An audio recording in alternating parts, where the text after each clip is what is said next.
آل سلجوق کا مورث اعلیٰ دیکاک تھا جو کاشغر کے ترکی قبائل کا ایک رئیس تھا۔ سلجوق جس کے نام سے یہ خاندان مشہور ہے اسی کا لڑکا تھا۔ سلجوق اپنے غیر مسلم ترک فرما رواں کو چھوڑ کر بخارا کی اسلامی مملکت میں چلا آیا۔ یہاں وہ اور اس کا پورا قبیلہ مسلمان ہو کر بخارا کے قریب مقام جند میں قیام پذیر ہو گیا۔ اس کے بعد اس نے غیر مسلم ترکوں پر فتوحات حاصل کر کے اپنی قوت بہت بڑھا لی۔ سلجوق نے اپنی وفات کے وقت 3 لڑکے چھوڑے: ارسلان، میکائیل اور موسیٰ۔ دولت سلجوقیہ کے وارث میکائیل کے 3 لڑکے ہوئے: ایگو، تورل بیگ، جغرو بیگ، لیکن سلطنت کی فرما روائی تورل بیگ کو ملی، جس نے اپنے زور و قوت کا سکہ گرد و پیش کے ملکوں پر بٹھا دیا۔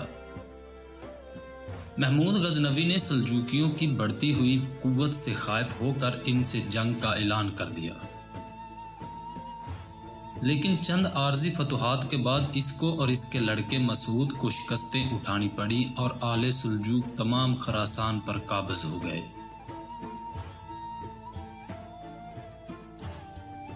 اس کے بعد انہوں نے جرجان، طبرستان اور خوارزم پر بھی قبضہ کر لیا اور پھر تورل بیگ نے اسغان، تبریز اور حلوان کو بھی اپنی سلطنت میں شامل کر لیا۔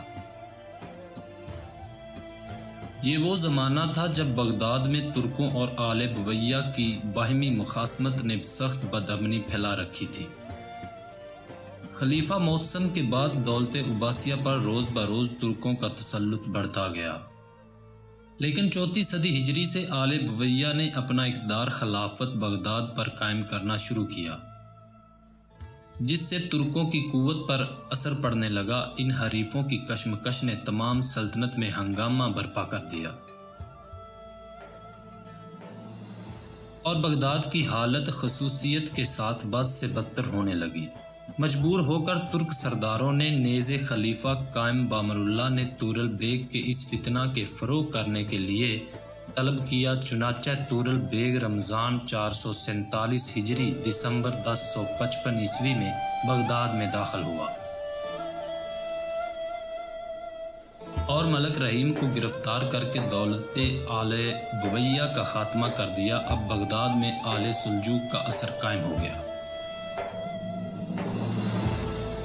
خلیفہ نے سلطان شرق و غرب کے خطاب سے تورل بیگ کی عزت افزائی کی۔ اس کے بعد تورل بیگ نے عراق، موصل اور دیار بکر کو اپنی سلطنت میں شامل کر لیا۔